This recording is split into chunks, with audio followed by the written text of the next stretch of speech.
What the hell? I know now that my wife has become host to a Kandarian demon.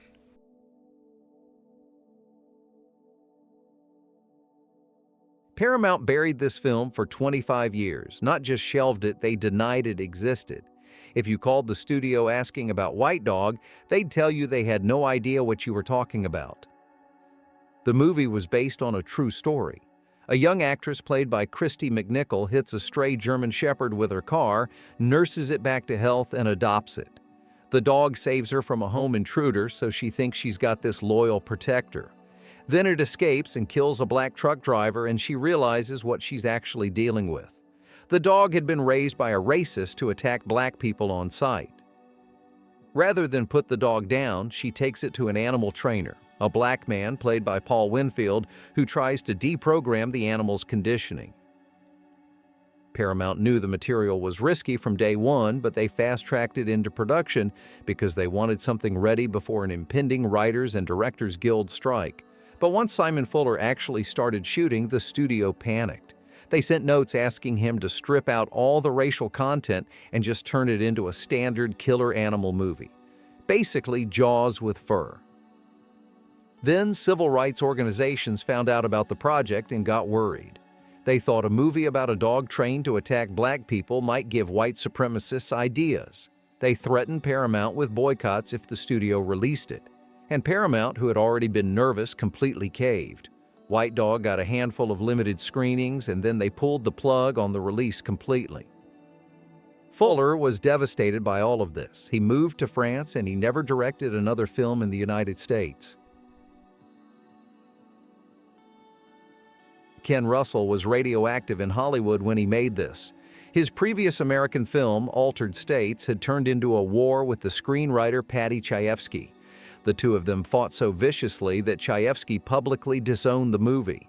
After that, Russell was done. Studios wouldn't return his calls. He spent years trying to get anything off the ground. Crimes of Passion was his last shot. The movie is exactly as unhinged as you'd expect from a director with nothing left to lose. Kathleen Turner plays a fashion designer who moonlights as a $50 streetwalker. Anthony Perkins plays a speed-addled street preacher who's obsessed with saving her soul. Perkins went deep on this one, actually got himself ordained as a real priest to prepare for the role. He was doing something in the Norman Bates territory, but pushing it somewhere sweatier, more sexually confused, more genuinely disturbing. The MPAA took one look and gave it an X. And in 1984, an X rating meant you were dead on arrival. Theaters wouldn't show your movie, newspapers wouldn't run your ads. New World Pictures had financed the whole thing, and now they were terrified of their own product. Roger Ebert said it plainly. They were too chicken to release the movie with an X. So they started cutting. 12 minutes of sexual content and dialogue gone, just to get it down to an R. The film went from 112 minutes to 100, and after all that, it made $2.9 million against a $3 million budget. A box office flop by any measure. That was the end of Ken Russell in America. He went back to England and never made another Hollywood film. This is the film that got Lisa Bonet fired from The Cosby Show because 1987 America could not handle Denise Huxtable covered in blood during a sex scene. Mickey Rourke plays Harry Angel, a cheap New York private detective who gets hired by a mysterious figure, Robert De Niro playing the devil, to track down a missing singer who owes him an unspecified debt. The investigation leads from New York down to the voodoo-soaked bayous of New Orleans, and everyone Angel interviews keeps turning up dead. The MPAA gave it an X. The distributor, TriStar Pictures, required an R for release, so director Alan Parker had to go back and trim 10 seconds from the sex scene between Rourke and Lisa Bonet. Bonet was 19 years old and starring as Denise Huxtable on The Cosby Show, the most wholesome family sitcom in America at the time. The scene involves blood pouring from the walls and ceiling during sex, and the MPAA's X rating blocked the film's release until Parker made the cuts. The uncut version eventually came out on home video. Bill Cosby had been against Bonet doing the film from the start. Once all the controversy kicked up, things went bad fast between her and the show's producers. They ended up firing her. The official explanation was creative differences. And after all of that, after the X rating and the cuts and the Cosby Show drama and Bonet losing her job, the movie still bombed. It made $17.2 million against an $18 million budget. Not enough to break even. This is one of the worst disasters in film history. 3 people died on set, 2 of them children who had been hired illegally. The director became the first in Hollywood history to face criminal charges for what happened during a shoot. The film was an anthology, 4 segments by 4 A-list directors.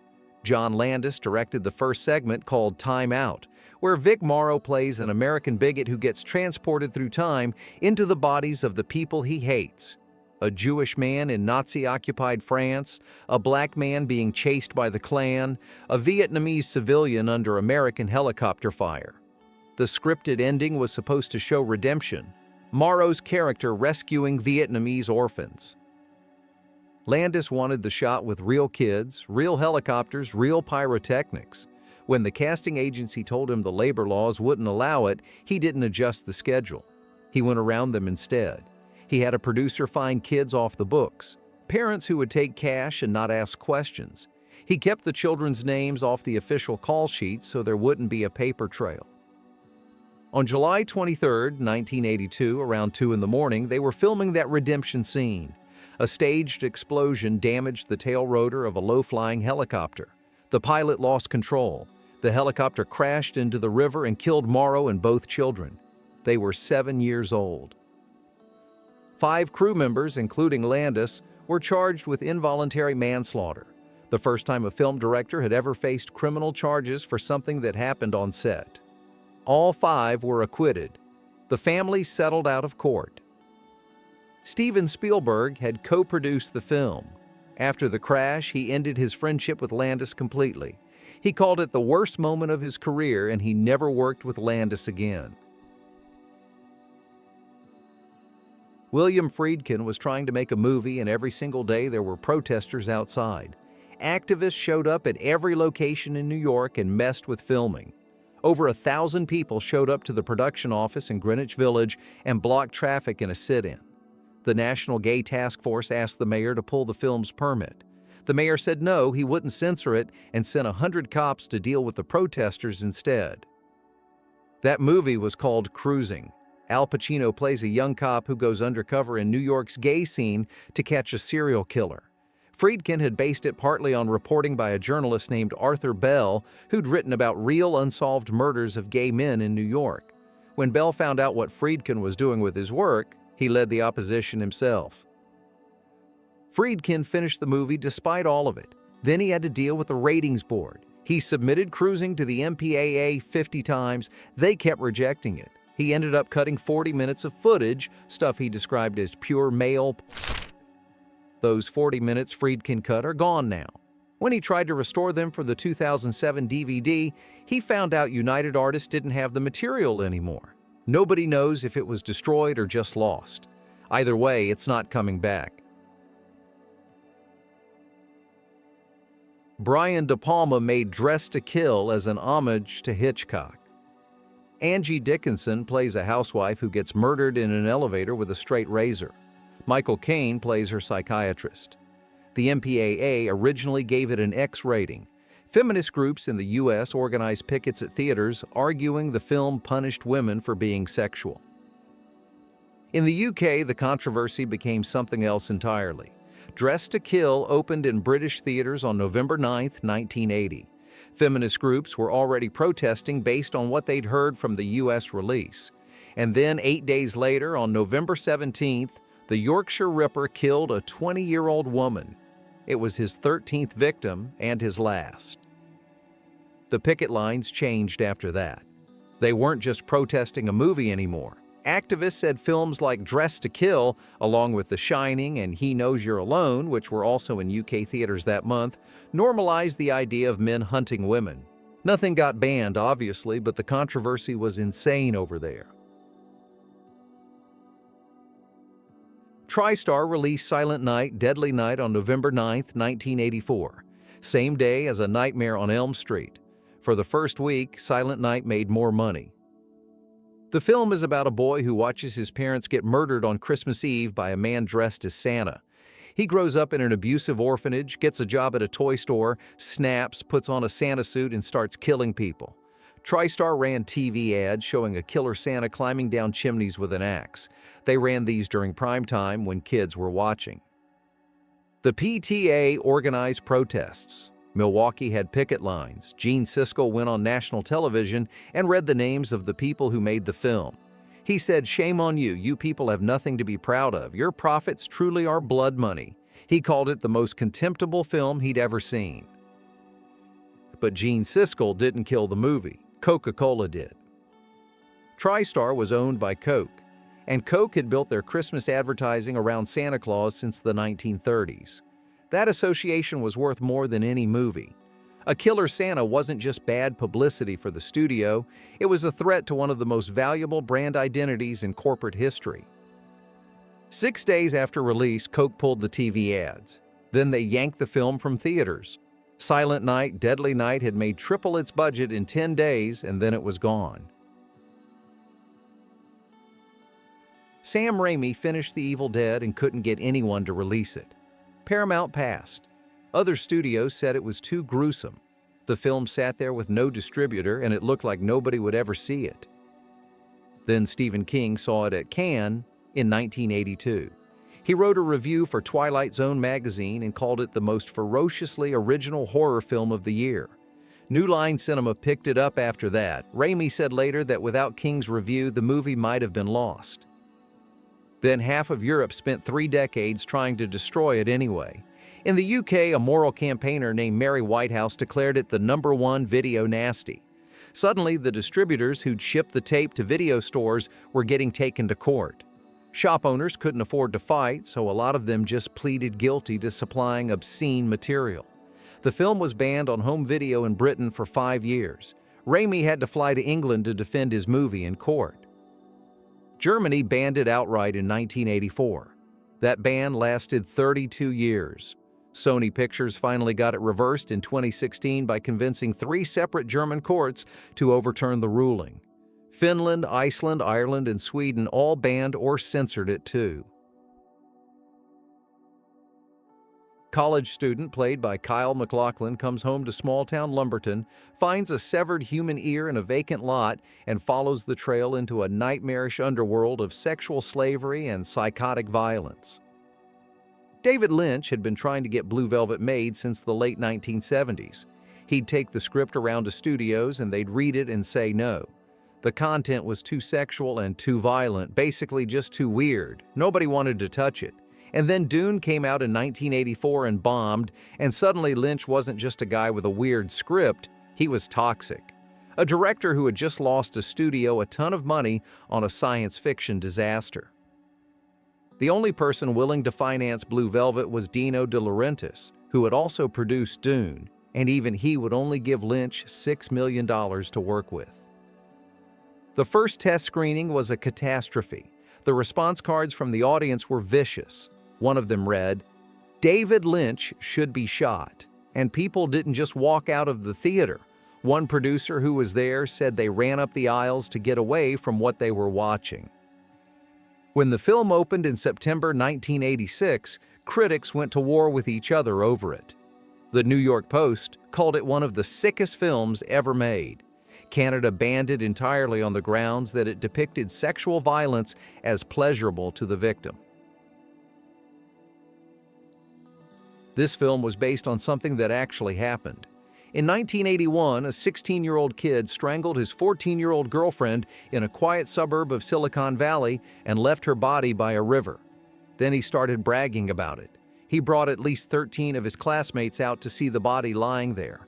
And for 2 days, none of them told anyone. They saw a dead girl and they went home and they didn't call the police. The national media covered it as proof that something had gone horribly wrong with American teenagers. Someone decided that story should be a movie. It premiered at Telluride with Keanu Reeves and Crispin Glover as 2 of the kids who see the body and don't do anything about it. People didn't know what to make of it. Producer Midge Sanford remembered that some executives from a small distribution company wouldn't even make eye contact with her after the screening. Critics started walking out. They were furious that the movie just showed these teenagers being indifferent to murder without moral judgment. The Washington Post ran a review calling it a 5-star Twinkie feast for delinquents, full of murder, dirty talk, misogyny, and immorality.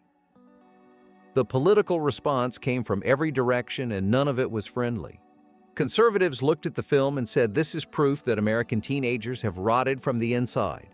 Too much heavy metal, too many drugs, the whole post-Vietnam generation is morally bankrupt. Liberals looked at the exact same film and said this is exploitative garbage dressed up as social commentary. You're showing us brutality without ever condemning it. Both sides hated it. There were these two brothers in Chicago named Ollie who ran a video equipment rental company. They had some money and they wanted to make a horror movie, so they hired their delivery driver, a guy named John McNaughton, and told him to make a slasher with plenty of blood. McNaughton came back with something else. Henry is about a drifter played by Michael Rooker who kills strangers. No pattern, no remorse, just efficient murder. At one point, he films himself killing someone with a camcorder and then sits on the couch replaying it for fun. There's no justice, no explanation for why Henry is the way he is. The movie just shows you what he does and then it ends. They submitted it to the MPAA and got an X rating. But that wasn't the bad news. The bad news was when the MPAA told them that no possible combination of cuts would ever get the rating down to an R. The problem wasn't any specific thing in the movie, the problem was the movie's whole approach. The refusal to judge, the way it made you feel like a voyeur. Every distributor ran after that. Atlantic Releasing showed interest and then backed out. New Line did the same. Vestron pulled out over lawsuit fears. The film premiered at the Chicago Film Festival in 1986 and then sat there for 4 years. McNaughton spent the next 4 years mailing VHS copies to critics himself, trying to get anyone to pay attention. The film played midnight screenings at the Music Box Theater in Chicago. And finally, in 1989, Roger Ebert saw it at Telluride and started championing it publicly. Only then did a tiny distributor called Grey Cat Films agree to put it out. Unrated because the MPAA still wouldn't budge. Dennis Hopper hadn't directed a movie in the United States since Easy Rider, and that was 19 years earlier. He got his hands on a script about cops and gang violence that was set in Chicago, and he tore the whole thing apart. He wanted to shoot it in LA, in the real gang territories of South Central and East Los Angeles, where the Bloods and Crips were killing about 400 people a year. Robert Duvall would play a veteran cop named Hodges. Sean Penn would play his rookie partner McGavin. When Hopper started pitching this around Hollywood, one producer told him there were no gangs in Los Angeles. That's how disconnected the industry was from what was happening a few miles from their offices. Before the film could even open, people mobilized to stop it. The Guardian Angels showed up outside Hopper's house in Venice and Penn's place in Malibu with signs that said "Colors will kill kids." 15 theaters preemptively canceled their screenings before opening day. The police chief of Colma, a town in Northern California, banned the movie outright after it had been playing for 1 day. Opening night in Los Angeles, 13 people were arrested in 3 separate incidents at theaters showing the film. There was a gang-related shooting outside a theater in Stockton. By the end of the first weekend, theaters across Southern California were pulling it. They just stopped showing the movie entirely.